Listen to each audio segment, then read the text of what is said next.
Good morning to all of you. इस corona की महामारी के बीच उससे बचाव करते हुए हमें अपनी पढ़ाई को भी ध्यान में रखना है, पढ़ाई आगे भी बढ़ानी है। इसके सीरीज में पिछली क्लास में हम लोगों ने पीरियोडिक टेबल का अध्ययन किया था। उस पीरियोडिक टेबल में दो चीज़ों को मुख्यतः हम लोगों ने बातें की। मेंडलीफ के पीरियोडिक टेबल, मेंडलीफ का पीरियोडिक टेबल बनाया गया। सिंपल सी बात है, मैंने कल भी कहा, आज फिर से समझाते हैं कि आवर्त सारणी की आवश्यकता क्यों हुई। एक आप परिकल्पना करें, अगर आपके घर में बर्तन स्टैंड नहीं है तो आप घर में विभिन्न प्रकार के बर्तनों को कैसे रखेंगे, है ना, सब फैल जाएगा। मेंडलीफ ने क्या किया, ठीक इसी तरह से जब ढेर सारे एलिमेंट्स खोज होने जाने लगे, उनको रखे कैसे रखें कि एक छोटी सी जगह में सब व्यवस्थित हो जाए। इसके लिए मेंडलीफ ने अपनी आवर्त सारणी दी। और मेंडलीफ की आवर्त सारणी का मुख्यतः कॉन्सेप्ट क्या था, तत्वों के भौतिक एवं रासायनिक गुण परमाणु भार के आवर्ती फलन होते हैं, है ना। सिंपल सी बात है। अगर परमाणु भार के बढ़ते क्रम में देखेंगे तो एक समय अंतराल के बाद समान गुणों वाले तत्वों की क्या होती है, पुनरावृत्ति होती है। मेंडलीफ ने अपने आवर्त सारणी में 7 पीरियड आवर्त और 8 ग्रुप बनाए। ऊर्ध्वाधर लाइन जो होती है, आप आवर्त सारणी में देखेंगे, ऊर्ध्वाधर लाइनें जो होती हैं वह वर्ग कहलाती हैं, और जो क्षैतिज लाइन होती है वह क्या कहलाती हैं, आवर्त। मेंडलीफ की आवर्त सारणी बहुत अच्छी रही, समझाने में हमें फायदेमंद रहा।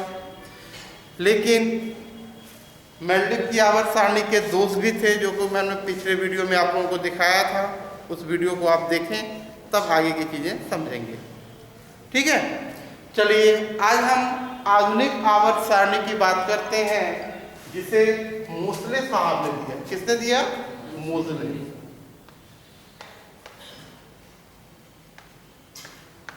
किसने दिया था? मोसले। ये मोसले कौन से पता है आपको? नहीं पता है। आप लोगों ने एक नाम सुना होगा, आशा भोसले का नाम। आशा भोसले एक गायक है, उनके भाई थे, वो भोसले थे, ये मोसले हो गए, लेकिन थे नहीं, समझिए फिर भी। तो इन्होंने क्या कहा, इन्होंने कहा कि भाई तत्वों के भौतिक एवं रासायनिक गुण परमाणु भार के आवर्ती फलन नहीं होते। इसके लिए बाकायदे इन्होंने क्या किया, प्रैक्टिकल किया। हर तत्व पे एक्सरे का बम्बार्डमेंट किया और उसमें देखा कि भाई तत्वों के गुण उनके परमाणु भार के आवर्ती फलन नहीं थे। इसके लिए उन्होंने एक फॉर्मूला दिया जिसको कहते हैं रूट म्यू। म्यू क्या है? फ्रीक्वेंसी। मतलब कि सोचो, मेंडलीफ ने तो कह दिया था कि तत्वों के भौतिक और रासायनिक गुण परमाणु भार के आवर्ती फलन होते हैं, लेकिन इसने कहा कि भाई परमाणु भार से नहीं मतलब है। इन्होंने उसके किसके डायरेक्टली प्रोपोर्शनल कहा, दैट परमाणु क्रमांक। इसने क्या कहा, हर तत्व पे एक्सरे का बम्बार्डमेंट किया और देखा कि वो कैसे डिफ्लेक्ट हो रहे हैं। उसके आधार पर मोसले ने कहा नहीं भाई, मेंडलीफ का नियम सही नहीं है। तब मोसले ने कहा आधुनिक आवर्त सारणी का नियम कि तत्वों के भौतिक एवं रासायनिक गुण, तत्वों के भौतिक एवं रासायनिक गुण, तत्वों के भौतिक एवं रासायनिक गुण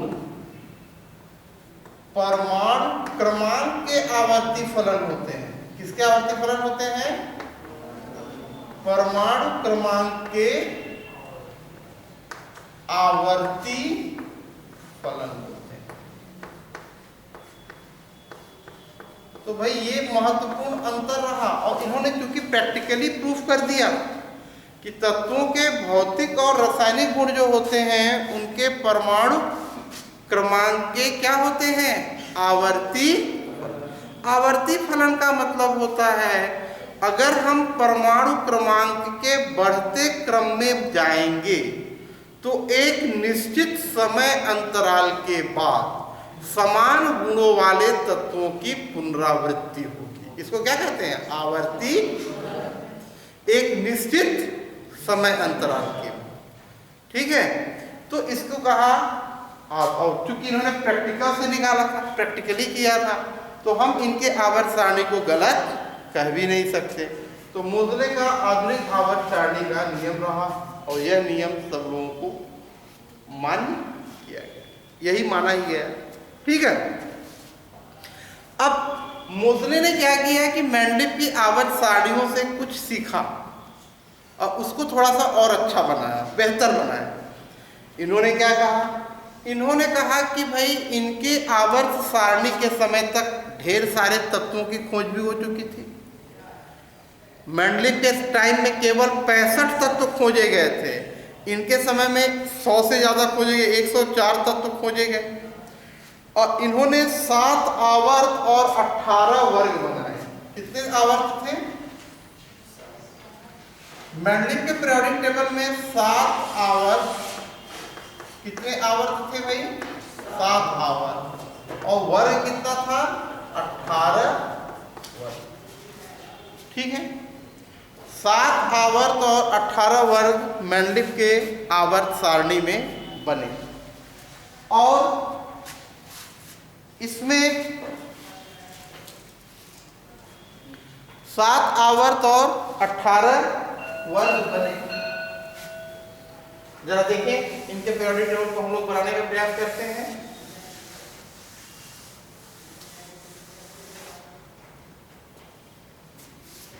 देखिए स्टार्ट करते हैं। सबसे पहला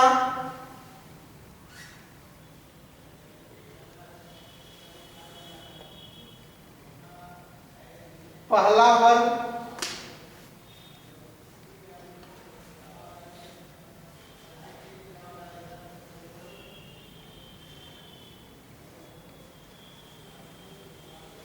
दूसरा वर्ग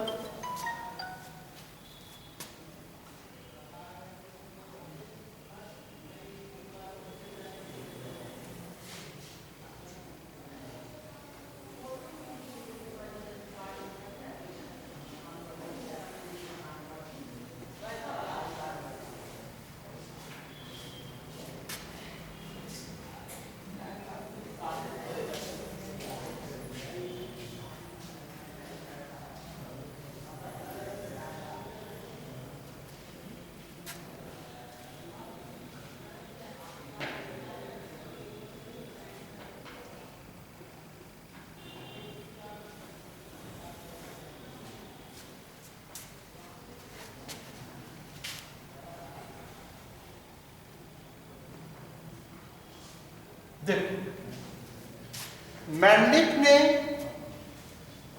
ये पहला वर्ग कहलाया, ये दूसरा वर्ग कहलाया, इसके बाद ये 13वां कहलाया, 14वां, 15, 16, 17 वर्ग और ये क्या हो गया आपका 18, ठीक है। इतने वर्ग हैं। अब ये पहला आवर्त है। पहले आवर्त में सिर्फ 2 तत्व हैं, एक हाइड्रोजन है और दूसरा क्या है, हीलियम। सबसे छोटा आवर्त पहला आवर्त होता है। इसके बाद दूसरा आवर्त की बात करते हैं तो दूसरे आवर्त में सिर्फ 8 तत्व हैं, ठीक है। ये हो गया लिथियम, ये हो गया बेरिलियम, ये boron, carbon, nitrogen, oxygen, fluorine और नियोन, ठीक है। तीसरे आवर्त की अगर हम बात करते हैं, तीसरे आवर्त में आता है आपका सोडियम, मैग्नीशियम। तीसरे आवर्त में भी टोटल 8 ही तत्व हैं, aluminium, silicon, phosphorus, sulphur, chlorine और आर्गन। और चौथा आवर्त की अगर हम बात करें तो चौथे आवर्त में आता है आपका पोटेशियम, कैल्शियम। और चौथा आवर्त से स्टार्ट होता है 10 नए आवर्त। इसके पहले नहीं थे, लेकिन चौथे से स्टार्ट हो जाता है 3, 4, 5, 6, 7, 8, 9, 10, 11 और 1। देखिए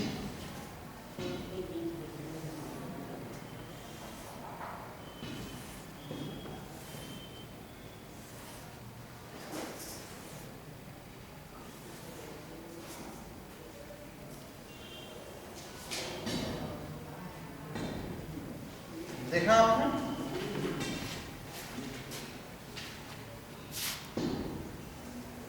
चौथा आवर्त, पांचवा आवर्त, ठीक है।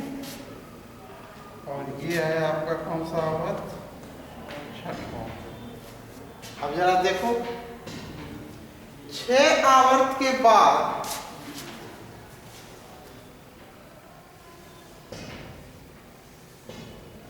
ध्यान से देखिए, इन 6 आवर्तों के बाद 2 नीचे भी बने,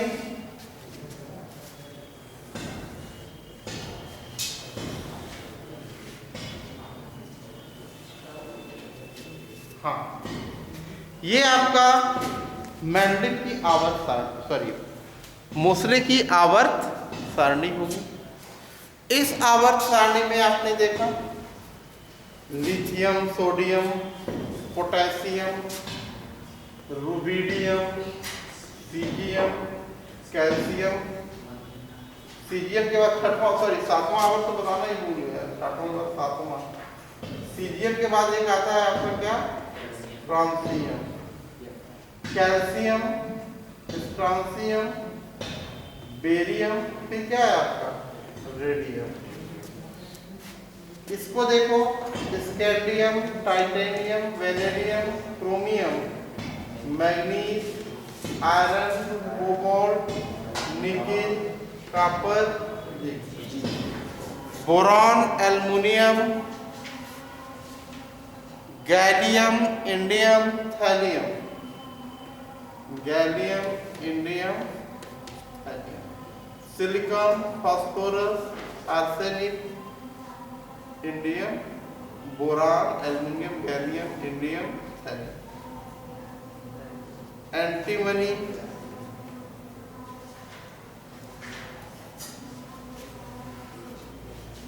कार्बन, सिलिकॉन, फास्फोरस, आर्सेनिक,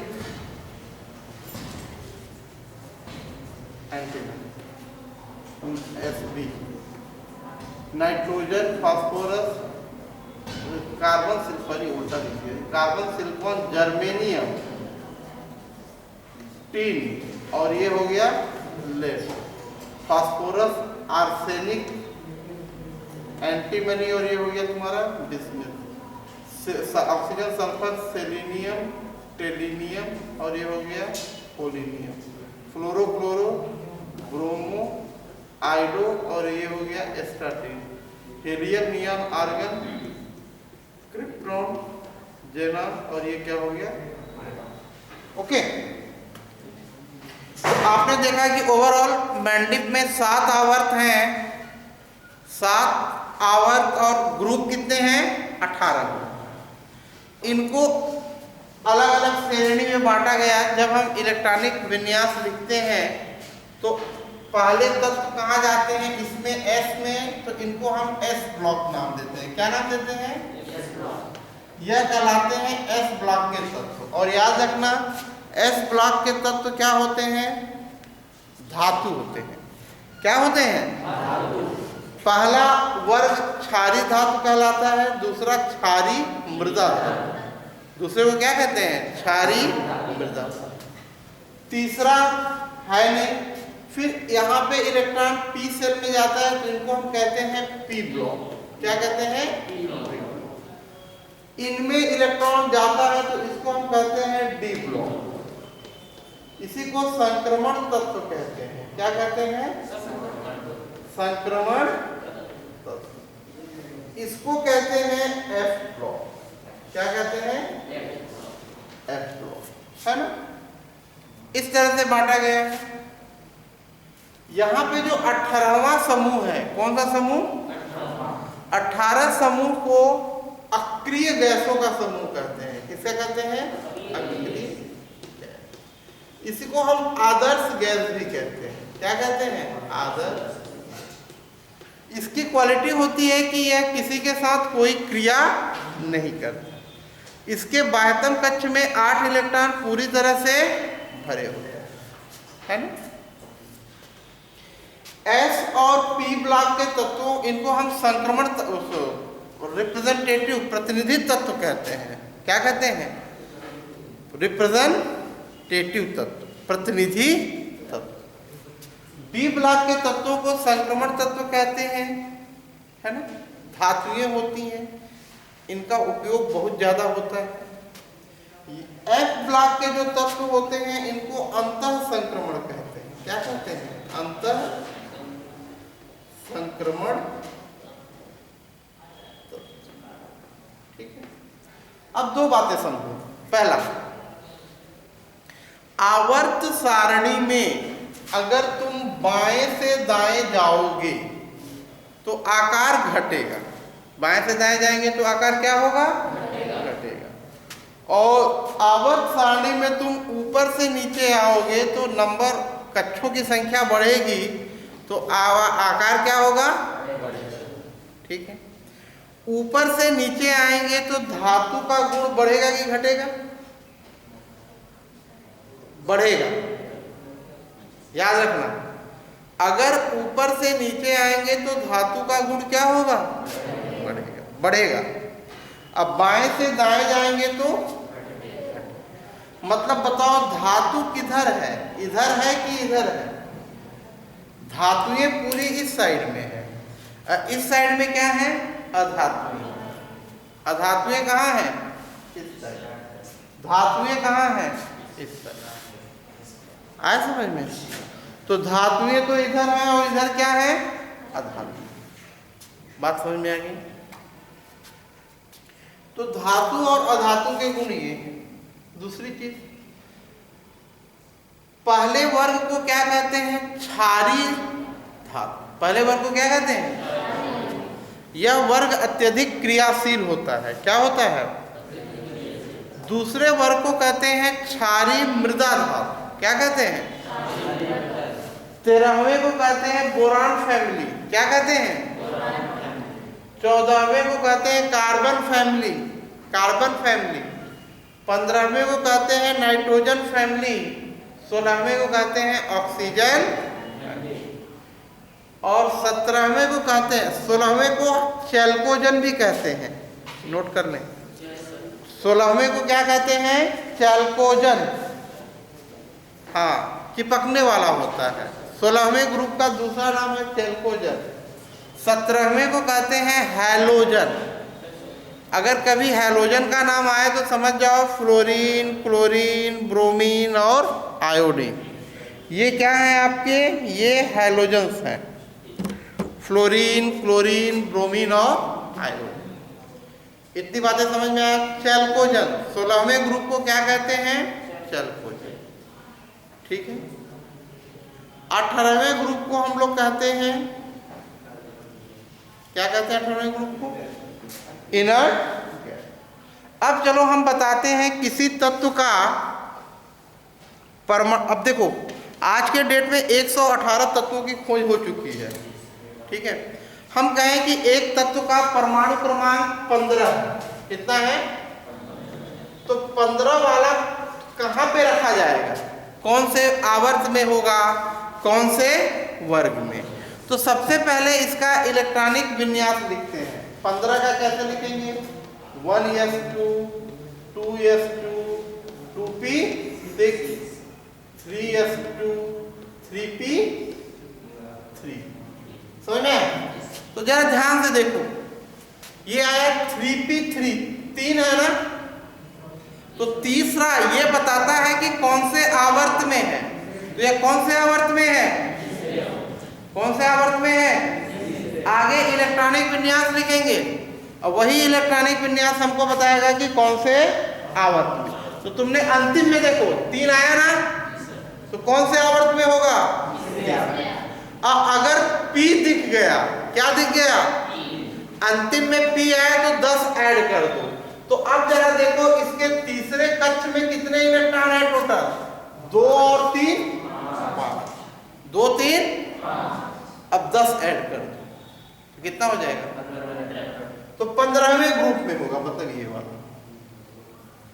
केवल P के लिए कितना जोड़ देंगे? 10। किसके लिए? P के लिए। अगर हमने कहा कि एक तत्व है जिसका अंतिम का इलेक्ट्रॉनिक विन्यास मान, एक तत्व है, क्या तत्व है? X। इसका अंतिम का इलेक्ट्रॉनिक विन्यास आ रहा है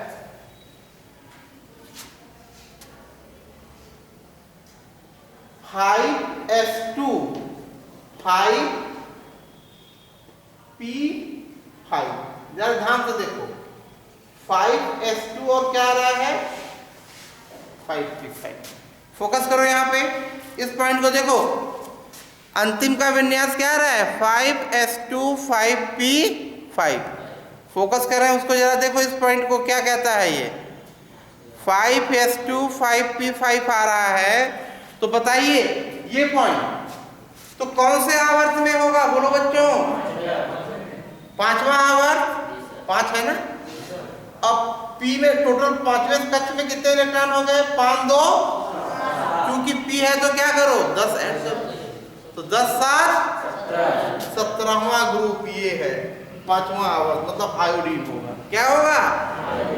बढ़िया है ना, समझ सकते हैं? बहुत बढ़िया। तो ऐसे हम पा जाएंगे कि कौन से आवर्त में है और कौन से वर्ग में है। ठीक। अब हम कहें कि अरे कुछ तत्व का नाम, अगर कहें इसे मिटा दें, आगे देखो, अगर हम कहें कि भैया एक है जिसका इलेक्ट्रॉनिक विन्यास है 4s2 3d7, अब बताओ यह कौन से आवर्त में है? तो अब यहाँ पे 4 और 3 है, अब D आ गया तो 10 ऐड करेंगे केवल P में, तो ये कौन से आवर्त में होगा? चौथा, है ना। अब इन दोनों को तुम जोड़ो, 7 2 9 वाला कौन है? चौथा आवर्त 9 वाला, ये वाला तत्व। ठीक है, इन दोनों, अब इसमें तुम यस और डी दोनों को जोड़ोगे। किसको जोड़ोगे? तो इससे हम पा सकते हैं कि कौन सा तत्व कहाँ है और कौन से पर। अब जैसे हम कहें कि बताओ भाई एक तत्व X है, क्या है? इसका परमाणु क्रमांक है, एक तत्व X है और इसका परमाणु क्रमांक ये है X, इसका परमाणु क्रमांक है 114। कितना है? तो बताओ भैया कौन से आवर्त में होगा और कौन से वर्ग? तो ये तो ध्यान से समझ लो कि 100 से ज्यादा है तो 7वां आवर्त होगा। कौन सा आवर्त? कौन सा आवर्त? और वर्ग कौन सा होगा? इसको जोड़ दो, 14। कौन सा होगा? सरल है ना। अगर कहे कि भाई एक का है 118, कितना है? कौन से आवर्त में होगा? वर्ग कौन होगा? 18वां। अब बताओ, होशियारी का और अकल का प्रयोग करो। हमने कहा कि भाई एक का है x 120, कितना है? 100। अब बताओ कौन से आवर्त में होगा? 7वां पद फिर 8वां आ जाएगा। और वर्ग कौन होगा? आवर्त तो 7वां ही है ना, वर्ग कौन सा हो जाएगा? 18 ये हो गया, 18 ये हो गया, तो 19 ये होगा, अब 20 ये होगा, मतलब दूसरे वर्ग में होगा कि नहीं होगा? 18 से ज्यादा तो नहीं बढ़ेगा ना, को 19 20 बगल में बना दे। आगे समझ में? तो इस तरह हम तत्वों का पा जा सकते हैं कौन से आवर्त में है और कौन से वर्ग। समझ में आ गई बातें? तो यह आवर्त सारणी आप सब लोग बनाएंगे, इसको समझेंगे, इसमें पूरा रहस्य छिपा हुआ है। इसे मिटा दें, चलो बीच में मिटा देते हैं।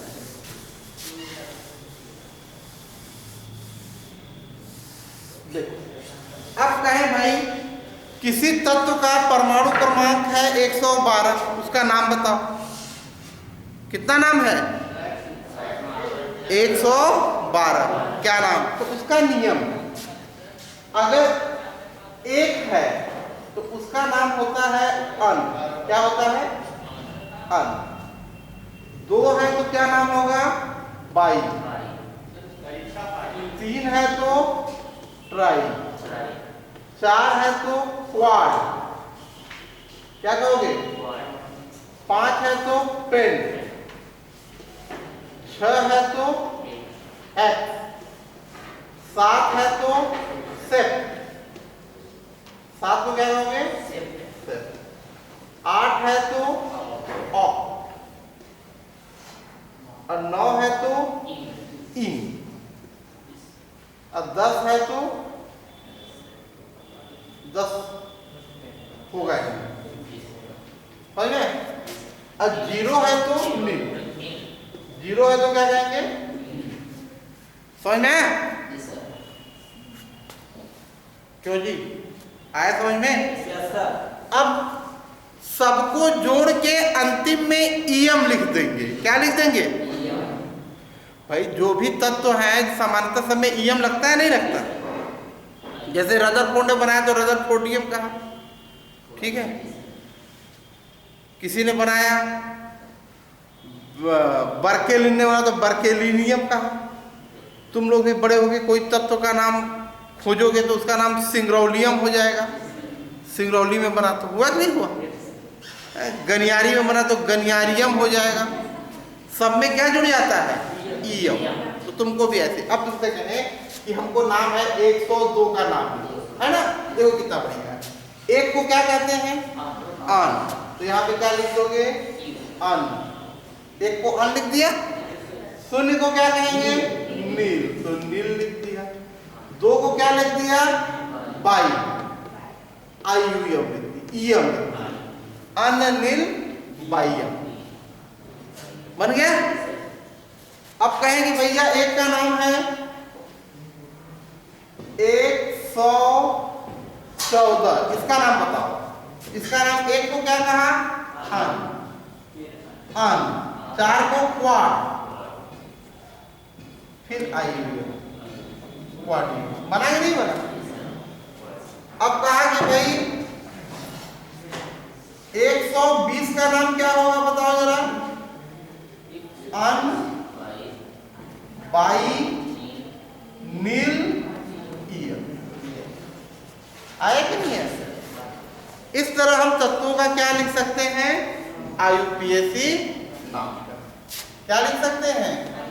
इसको कहते हैं आयुपीएसी नाम, है ना। चलिए, इतना पढ़ने के बाद अगली क्लास में हम लोग पढ़ेंगे आवर्त सारणी के पीरियोडिसिटी, आवर्त के गुण, जिसमें सबसे पहले पढ़ेंगे परमाणु साइज, परमाणुविक त्रिज्या, फिर पढ़ेंगे आयनिक त्रिज्या, फिर पढ़ेंगे आयनन एंथैल्पी, फिर पढ़ेंगे इलेक्ट्रॉन लब्धि एंथैल्पी, फिर पढ़ेंगे विद्युत ऋणात्मकता, इनके क्या क्या गुण होते हैं और यह कैसे प्रभावित होते हैं। आए समझ में? इन तीनों चीज़ पे हम लोग डिस्कस करेंगे अगले टर्न पे। Okay, thank you.